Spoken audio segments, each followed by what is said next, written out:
every Sunday at 6 p.m. Zishan on air.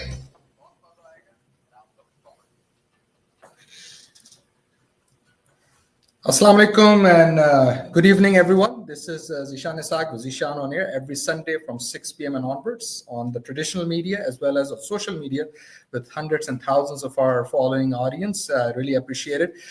First of all, I would like to thank our key advertisers. Because of them, we are able to provide you with the latest information and the news that no one wants to cover, the analysis no one wants to cover and talk about, and then how it impacts our lives and how can be better in our local communities and how we can help our neighbors and others. Because that's the bottom line, because at the end of the day, it's all about us and we're all in this together.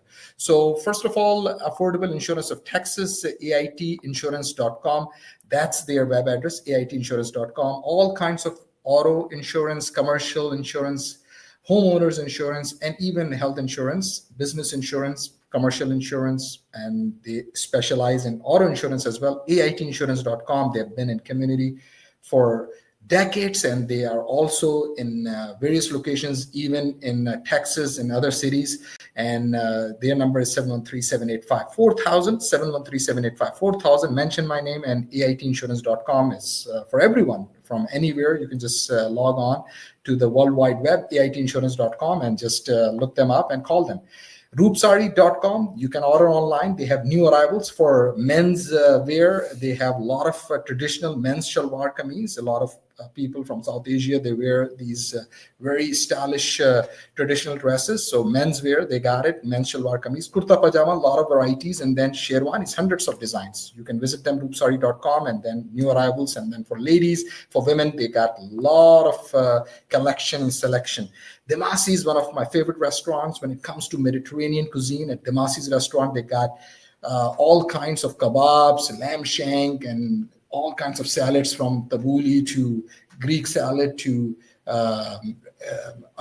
fatouche, and all these different kinds of salads. I mean, there are so many different kinds of salads in Mediterranean cuisine, and then obviously kebabs and chicken kebabs and lamb shank and even many other items. And it's all buffet style, all you can eat. They have many locations. They have now even opened a location actually in another location in Texas, and I can share that information, but you can also look them up online, because that's the easiest way to basically find out about the latest locations. And for that, you just have to go to demasis.com. And when you go to demasis.com, you can certainly check them out in the locations section, and you will see how you can find all kinds of addresses for their locations, because they are even in California, in Dallas, in Austin, and now they have opened a location in Mesquite, Texas. That's at 3700 Town Crossing Boulevard, Mesquite, Texas 75150, and that's coming soon. So that's the beauty of demasis.com. And then locations, you can just visit the locations on demasis.com. So that's all you can eat, buffet. Now, thank you to all the great advertisers. Let's dive into a crazy Sunday. The retaliation by the Colombian president, Gustavo Petro. He refused two military flights from the United States of America. They were taking all these migrant workers, and some of them were obviously had some questionable backgrounds, and they were deported from the United States of America. And those flights were refused. And the moment those flights were refused, President Trump went on Truth Social, and he basically said, tweeted, as you could say, for lack of a better term, although it's a different platform, that he will impose immediately 25% tariff, emergency tariff. And not only that, he said that after 1 week, it will jump to 50% tariffs. And guess what? This is the foreign policy of the United States of America under Trump 2.0, very assertive, very aggressive. And after that announcement, with that announcement, he also said that he will impose visa restrictions on the family members of the government of Colombia and all the government officials tied to the Colombia government. And those of you who know Colombians, they will always say that it's not Colombia, it's Colombia. Anyway, so this is basically what happened. And then after hours of negotiations back and forth and retaliation, and Gustavo Petro, he also went on X platform, said, I'm going to also impose tariffs. But at the end of the day, because of the economic strength of the United States of America, they had to buckle down. and they had to give in. And that basically is now, I'm reporting, and it has been reported on BBC as well, that Colombian president will fly a presidential plane from Colombia to pick up all these migrants and these deportees. So this is Trump 2.0. So don't underestimate Trump this time around.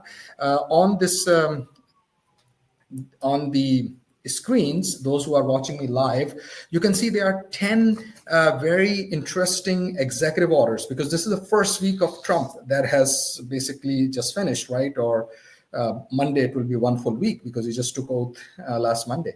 So this is where I would like to tell you that what are these 10 executive orders, because these are the most interesting ones, and the executive orders in the sense of how the point number 10 is really, really interesting with regards to the Palestinian cause, because point number 10 is actually talking about the aspect of all these Israeli settlers who abuse Palestinians, and they were under restrictions by the Biden administration.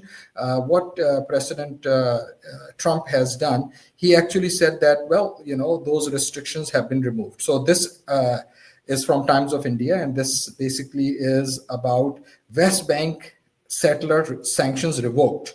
Reversed this Biden-era sanctions on Israeli settlers accused of abuses against Palestinians. And there were so many other actually executive orders. TikTok deadline extended for 75 more days. Exit from WHO. You may ask who? That's World Health Organization. There's a second attempt in 5 years. End of DEI, that's a big one, where rollback federal diversity, equity, and inclusion initiatives and transgender protections, citing opposition to, quote, social engineering, unquote. Challenge to birthright citizenship has went to the courts. It has been in one of the Circuit Court of Appeals in Seattle, where the judge basically has said, no, you cannot do this. So that may go to perhaps all the way to Supreme Court. That basically said that executive order that barred citizenship for children born in U.S. to undocumented immigrants or temporary visa holders. Federal death penalty. An executive order directed the Attorney General to secure lethal injection drugs for executions. Halt on wind expansions. Trump paused permits and lease sales for offshore and onshore wind projects, and established Doge or however you want to say it, created a new department headed by Elon Musk to modernize federal technology and enhance efficiency. Paris Climate Accord exit, so withdrew U.S. from the Paris Climate Accord, reinforcing his rejection of global climate initiatives. And number 9, pardons for January 6 rioters. The president signed pardons for 1,500 of his supporters who were part of the January 6, 2021 insurrection, that attack. And number 10 was the West Bank settler sanctions removed. Reversed Biden-era sanctions on Israeli settlers accused of abuses against Palestinians. So that is definitely something that the Michigan brothers, or I would say Muslims, who basically were, again, their main reason to support President Trump was Palestine. And then he also just released 2,000 tons of bombs that, in fact, were put on hold by the Biden administration, and now those have been released under Trump as well. So you got to go and ask those imams, I would say, who injected themselves into the politics, and that's why never mix religion and politics. This is where I'm sharing this news, obviously, on the on the screen, where you can see Trump. Basically, the Trump White House instructed the Pentagon to release the hold imposed by the Biden administration on the supply of 2,000-pound bombs to Israel, 3 Israeli officials told Axios. The officials said that 1,800 Mk-84 bombs, which were held in storage in the U.S., will be put on a ship and delivered to Israel in the coming days. U.S. President Donald Trump cancels a decision issued by the former President Biden to ban the sale of missiles and heavy bombs to the occupation, according to the Eye on Palestine. So this is another one. Then he has also issued an executive order with regards to the secret documents that should be made public in terms of the assassination of JFK and the Bobby Kennedy, and as well as MLK. And the grandson of JFK, Josh Scholesberg, he actually basically said that declassification is using PR as a potential prompt when he's not here to push, to punch back. There's nothing heroic about it. That's the grandson of JFK. So imagine, this is what he said, Josh Scholesberg, and he is the grandson of JFK, so he has all the right on behalf of the JFK family, and that's basically what he tweeted. And then you can see the entire, statement on X platform, and he said that the truth is a lot sadder than the myth, a tragedy that didn't need to happen, not part of an inevitable grand scheme. And then he said declassification is using JFK as a political prop. So this is Trump 2.0. And then you can see the deportation flights from US as Donald Trump orders first wave of brutal mass exodus. And on Wednesday, they would be providing 2 C-17s and 2 C-130E planes to help with what are known as migrant repatriation flights. And then the Tucson airport, the Tucson International Airport in Arizona, the image released by the Department of Defense it actually shows illegal aliens awaiting takeoff for a removal flight at the Tucson, which is close to Phoenix, Arizona, and you can see this image. And then the ICE agents actually have raided this Ocean Seafood restaurant, and you can see on the picture in New York, New Jersey, where they are saying it's not a raid, but actually the statement that was issued, U.S. Immigration and Customs Enforcement issued this statement that it's a targeted enforcement operations, and agents, quote, may encounter U.S. citizens while conducting field work and may request identification, unquote. So there was reported by NBC, a U.S. Army veteran, if I'm not mistaken, but he is definitely a veteran, and he was also detained because obviously no one is just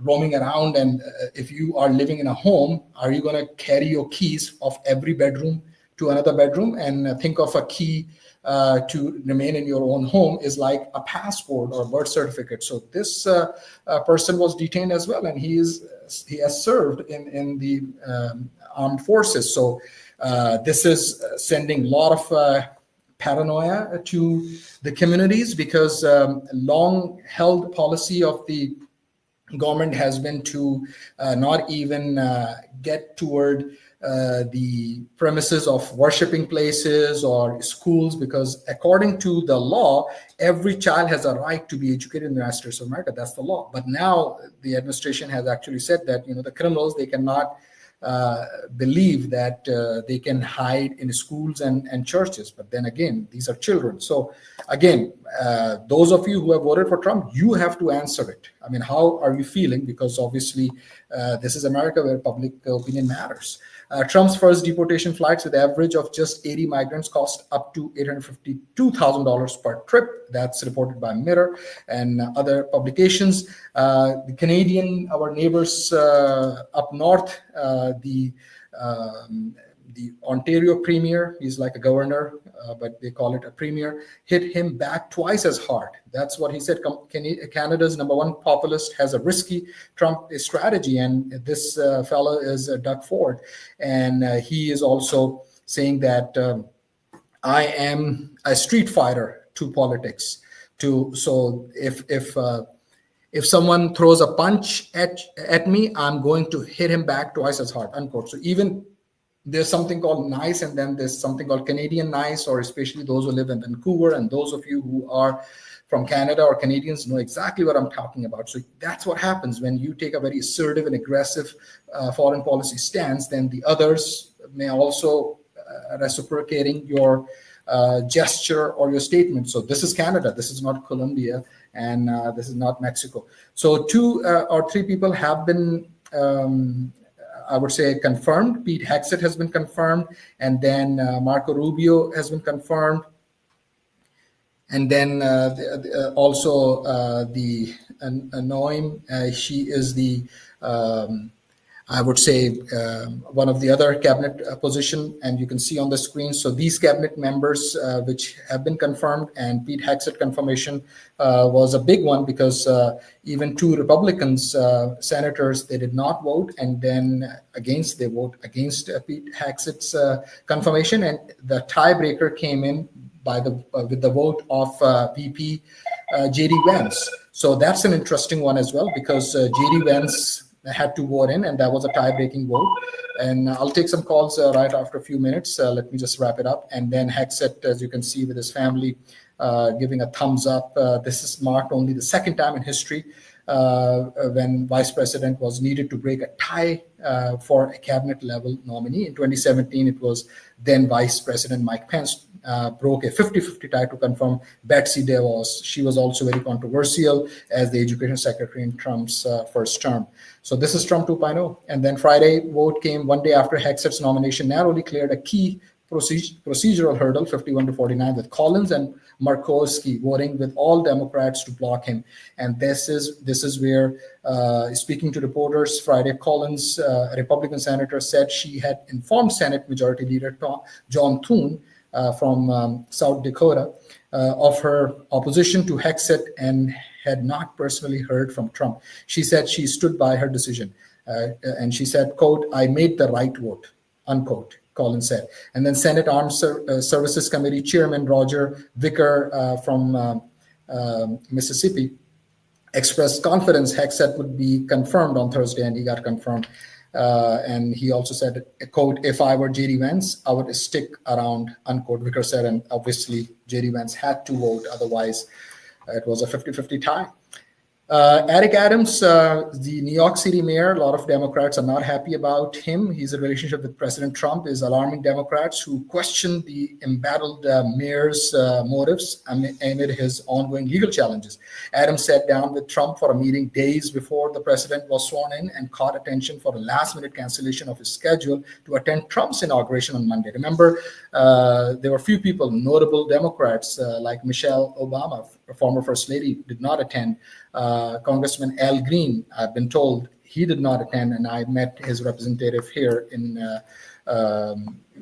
Houston or Missouri City. So it's interesting in terms of politics. President Donald Trump, long a vocal detractor of California, touched down in Los Angeles on Friday to tour fire-ravaged areas, pledging federal support after days of criticizing Democrats over the fire. So finally, he went there as a president, and this is where a lot of Californians, they are even asking this question, and there is actually this report that basically was issued that could California succeed from the United States? The short answer is no. There's no legal way for California to succeed from the United States. Section 1 of Article 3 of the current state constitution states that California code is an inseparable part of the United States of America, unquote.